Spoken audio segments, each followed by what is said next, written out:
နောက်ယဟန်တစ်ပါးမြတ်စွာဘုရားလက်ထက်က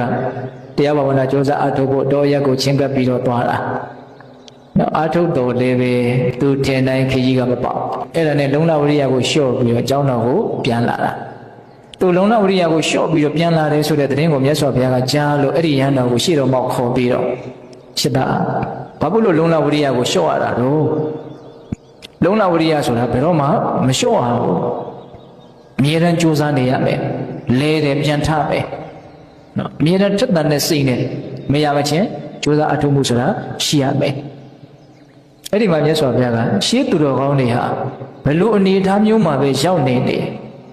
ေနောက်ကိုတွန့်ဆုတ်တယ်ဆိုတာမရှိဘူးဆိုပြီးတော့ဘုရားလောင်းကမြတ်စွာဘုရားကကိုရောမြတ်ရဲ့အလောင်းတော်ဘဝကနော်အနေအထားလေးတစ်ခုတွေ့ကြုံခဲ့ရတဲ့အခြေအနေလေးတစ်ခုကိုပြန်ပြီးတော့ဟောပြတော့အဲ့ဒီဘဝမှာဦးဇင်းတို့ဘုရားလောင်းကြီးကနော်ဘယင်တစ်ပါးရဲ့နော်သားတော်တစ်ပါးဖြစ်တယ်ပေါ့အဲ့ဒါမွေးဖွားလာတဲ့အခါကျတော့လက္ခဏာဖတ်တဲ့ပုဂ္ဂိုလ်တွေကိုခေါ်ပြီးတော့ဖတ်တဲ့အခါကျတော့ဒီမင်းသားဟာလက်နက်၅ပါးဖြင့်ထင်ရှားတဲ့မင်းတစ်ပါးဖြစ်လိမ့်မယ်လို့နမိတ်ဖတ်တယ်အဲ့ဒါနဲ့သူ့ကိုပင်စာဝုဒ္ဓမင်းသားပင်စ၅ခုအာဝုဒ္ဓဆိုတာလက်နက်၅မျိုးအဲ့ဒါနဲ့အချိန်တန်ရွယ်ရောက်တဲ့အခါကျတော့သူ့ကိုတက္ကသိုလ်ပြည်ပညာသင်လွတ်တယ်နောက်တက္ကသိုလ်ပြည်ကပညာသင်တဲ့အခါမှာသူဟာအဲ့ဒီလက်နက်တွေနဲ့ပတ်သက်ပြီးတော့နော်အတအဖို့အထုခုဒီလိုပညာရက်တွေကိုဆွဆွတမန်တက်မြောက်တယ်ပေါ့အဲ့ဒါနဲ့သူပညာတွေစုံပြီဆိုတော့သူ့ရမွေးရမြေကိုသူပြန်မယ်ဆိုတော့အဲ့ဒီမှာတက္ကသိုလ်ဆရာကြီးစီကနေပြီးတော့လေးတွေမြားတွေတန်လေးရဲပြီးတော့ဦးဇင်းတို့နော်လက်ရိုက်ဒုတ်လို့ခေါ်တဲ့ဒုတ်ကြီးတစ်ချောင်းလည်းသူပါတယ်နော်မြားတွေထည့်ထားတဲ့မြားတောက်ကြီးအိမ်ဆိုတာလည်းသူမှပါတယ်လက်နက်ကလေးကအဲ့ဒီခါကအပြည့်စုံပေါ့နော်အဲ့ဒါနဲ့သူလာတဲ့အခါကျတော့ရှားစင်တိုင်းသွားမယ်ဆိုရင်ခီးကဝေးတယ်ဖြတ်ချမယ်ဆိုလို့ရှိရင်နီးတယ်ဒါပေမဲ့အဲ့ဒီဖြတ်လန်းကတောအုပ်ကိုဖြတ်ရမယ်အဲ့ဒါနဲ့အဲ့ဒီတောအုပ်ကိုသူဖြတ်မယ်လို့ဆိုတော့တောအုပ်ဝမှာရွာတရားရှိတယ်အဲ့ဒီရွာကလူတွေကတင်မင်းသားဒီတောအုပ်ကိုမဖြတ်နဲ့ဒီတောအုပ်ကလမ်းခီးတူတာမှန်တော့လည်းပဲအန်ဒီအလွန်ကြီးတယ်哦ဘာဖြစ်လို့လဲဆိုတော့အထူးသဖြင့်ဟောဒီတောအုပ်ထဲမှာဘလူးတကောင်ရှိတယ်哦အဲ့ဒီဘလူးကအလွန်မှဆိုးသွမ်းနေပေါ့တင်ကြော်လွှမ်းနိုင်မှာမဟုတ်ဘူးတော့ဘုရားလောင်းကရတယ်သူ့ရဲ့အားစွမ်းကိုသူအပြည့်ဝယုံကြည်တယ်哦အဲ့ဒါနဲ့အဲ့ဒီတောအုပ်ကိုဖြတ်တယ်ဖြတ်တဲ့အခါကျတော့ကြွားသားတွေပြောတဲ့အတိုင်းပဲတောအုပ်လည်းရောက်ပြီးဆိုတော့အဲ့ဒီဘလူးနဲ့ပက်ပင်းမှတွေ့တယ်ဘလူးကအရက်ကထမ်းမင်လောက်ရှိတယ်တဲ့မျက်လုံးတစ်လုံးသပိတ်လောက်ရှိတယ်တဲ့စာလေးရေးပြထားတာဟုတ်လားတော့အစွဲကငပြောဖို့လောက်နဲ့တော့လက်တွေခြေတွေကမဲပြီးတော့ဝမ်းပိုက်မှာကတော့ခက်ကြားရှိတယ်တဲ့အဲ့ဒါဘလူးကသူ့ကိုမိုးရက်ပြီးတော့ရှိကန်တင်လူသားရက်တင်ငါအစာဖြစ်ပြီလို့ပြောတယ်ပြောတဲ့အခါကျတော့ဘုရားလောင်းကတင်ဒီထဲမှာရှိနေမှာငါသိတယ်တဲ့သိရနဲ့လာတာငါရဲ့အစွမ်းတတ္တိကိုရာနှုံးမြင့်ယုံကြည်မှုရှိတယ်ငါတင့်ကိုတစ်စက်မှမကြောက်ဘူးလို့ပြောတယ်တဲ့ဒါကြောင့်တင်တတိထားပြီးတော့ဒါငါ့ကိုချင်းကပ်နော်အဲ့ဒီမှာတင့်ကို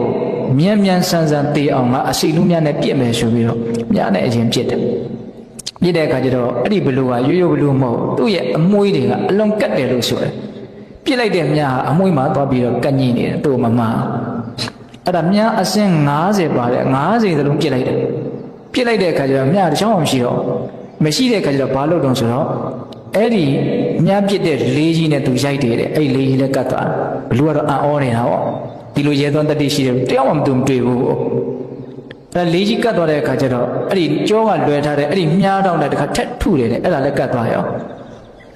ာအဲ့ဒါနဲ့နောက်တစ်ခါသူ့ရဲ့လက်ရိုက်တုပ်ရှိတယ်အဲ့ဒါနဲ့ရိုက်တယ်အဲ့ဒါလည်းကတ်သွားတယ်နောက်တန်လေးနဲ့ခုတ်တယ်တန်လေးလည်းကတ်သွားတယ်ဘာမှမကြံတော့ဘူးသူ့လက်ထဲပါနော်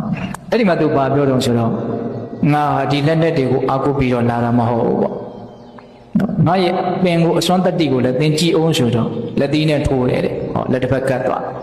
းနော်နောက်တစ်ဖက်ထပ်ပြီးတော့ထိုးတယ်နောက်တစ်ဖက်ကတ်သွားတယ်အဲ့ဒါနဲ့တခါခြေထောက်နဲ့ထပ်ပြီးတော့ကန်တယ်ခြေထောက်လည်းကတ်တယ်နောက်တစ်ချောင်းထပ်ကန်တယ်ကတ်သွားတယ်ခြေထောက်နှစ်ဖက်လက်နှစ်ဖက်အဲ့ဒါခေါင်းမေးကြံတော့ခေါင်းနဲ့တခါထပ်ပြီးတော့ဆောင်းလိုက်တယ်ခေါင်းမှာကတ်သွားဘာမှလှုပ်လို့မရတော့အဲ့ဒါလည်းသူကမကြောက်ဘူးတဲ့နော်ဘာမှလှုပ်လို့မရတော့တာကိုသူကတော့မကြောက်သေးဘူးဒီနေ့မှာဦးဇင်းတို့ပေးတဲ့ကောင်းသူတော်ကောင်းတို့ဝရိယဆိုတဲ့စကားလေးကိုဦးဇင်းနည်းနည်းပြောပြမယ်ဝီရဆိုတာကနေဆင်းသက်လာတာတဲ့ဝီရဆိုတာကဆိုရဲရင်တာဝရိယဆိုတာဦးဇင်းနားလေတော့ပေါ့လေအလုတ်ကိုမကြောက်တဲ့သဘော ပြင်းနေဆိုတာလောက်ရမှာကြောက်တာဟိုဘက်ကလှည့်ရှောင်းဒီဘက်ကလှည့်ရှောင်းတတ်တာတော်လေးပဲသူကနေကျင်တာနော်ဆရာကြီးဥရွှေအောင်ပြောတာလေးလဲဦးဇင်းကသဘောကျတယ်ပြင်းနေဆိုတာတဏှာတစ်မျိုးပဲတဲ့တတ်တာတဲ့သဘောလေးကိုသူမမောတာတဲ့ကဲဘယ်လောက်လေးနေတဲ့သဘောရှိတော့ပြင်းနေဆိုတာလောဘတစ်မျိုးပဲနော်တတ်တောင်တတ်တာနေရတာလေးကိုသူဘာဖြစ်နေလဲကြိုက်နေတာဟုတ်တယ်မဟုတ်လားဒါကရှုထောင့်တစ်မျိုးအခုပြောတဲ့ဦးဇင်းပြောတဲ့ဝီရရဲရင်ချင်းဆိုတာအလုတ်ကိုမကြောက်ဘူးလုံးလိုက်မှာပဲပင်ပန်းတယ်ဘာဖြစ်တော့ပင်ပန်းတာမကြောက်မောတယ်မောဘာဖြစ်တော့မကြောက်နားတယ်နားဘာဖြစ်တော့မကြောက်ဟောမကြောက်မှလူကလောက်တာခုဒီကမ္ဘာတို့ဦးဇင်းတို့မလုံဘူးဆိုတာမလုံရဲဘူးဆိုတာလေးပါထည့်ဖို့ကောင်းပြင်းတယ်ဆိုတာဘာလို့မလုံရဲဘူးလုတ်ကိုကြောက်နေတာဟုတ်တယ်မဟုတ်လားဒီဝရိယဆိုတာဘာလို့ရဲရင်တဲ့သူတွေရဲ့လုပ်ငန်းပဲတကယ်တမ်းကတော့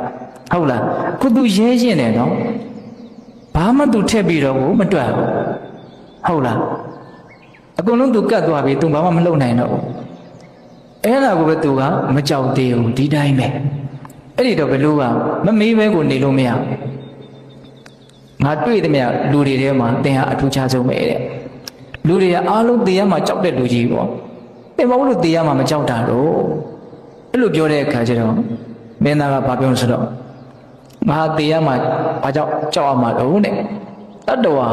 တဘောရလာရင်တခါတော့တရားသမီးပဲတဲ့အခုမသေးရင်လည်းနောင်တရားမှာပဲတဲ့နှစ်ကြိမ်တရားတယ်လို့မရှိဘူးတဲ့တစ်ကြိမ်မဲ့တရားတာဒါကြောင့်သေခြင်းတရားကိုကြောက်စရာမလိုကြောက်လည်းပဲလွတ်မှလည်းမဟုတ်ဟုတ်လားဒါကငါမကြောက်ခြင်းရဲ့အကြောင်းတစ်ခုနောက်ထပ်မကြောက်ခြင်းရဲ့အကြောင်းတစ်ခုက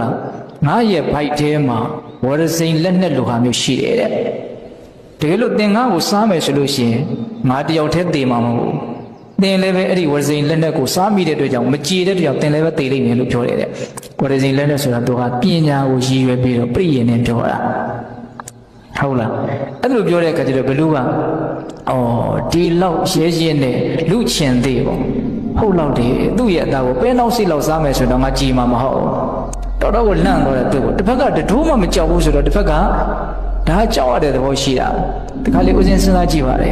နော်စိတ်ချင်းခွန်အားပြိုင်တဲ့သဘောမျိုးလည်းရှိတယ်ပေါ့စိတ်ကလုံးဝမကြောက်ဘူးဆိုရင်တေမလာတေရောသူကတော့မရှုံးဘူးလို့ဆိုရတယ်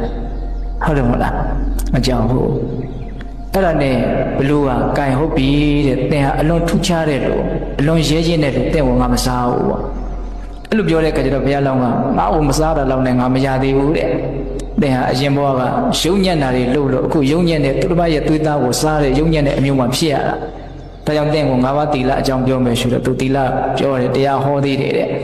ဘလူးကိုယဉ်ကျေးသွားစေသေးတယ်လို့ဆိုတယ်အဲ့ဒါမြတ်စွာဘုရားကအဲ့ဒီယဟန်ကိုအဲ့ဒီဇတ်တော်ကိုပြောပြတာဘာအကြောင်းကြောင့်မှတွန့်ဆုတ်တယ်ဆိုတာမရှိဘူးဆုံးနစ်တဲ့စိတ်မရှိဘူးဒါကြောင့်ဒီဟာလေးနဲ့နှိုင်းယှဉ်ပြီးတော့ဦးဇင်းကတွေးကြည့်သေးတယ်လားဒီမင်းသားဒီဘာကိုမှမကြောက်တယ်လို့ဒကာတော်မတို့ဦးဇင်းတွေဟာလည်းပဲကိုလုပ်ရမယ့်အလုပ်ကိုမကြောက်ဘူးဆိုလို့ရှိရင်အလုပ်ခကြီးမတွင်မိဘူးလားတွင်တယ်နော်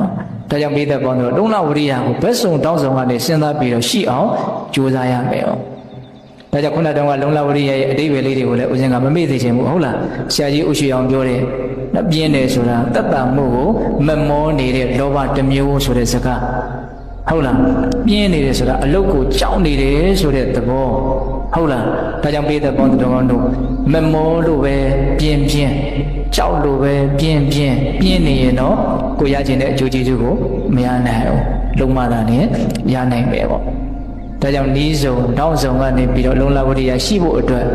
တွေးရကြဖို့မလိုဘူးလားလိုတယ်နော်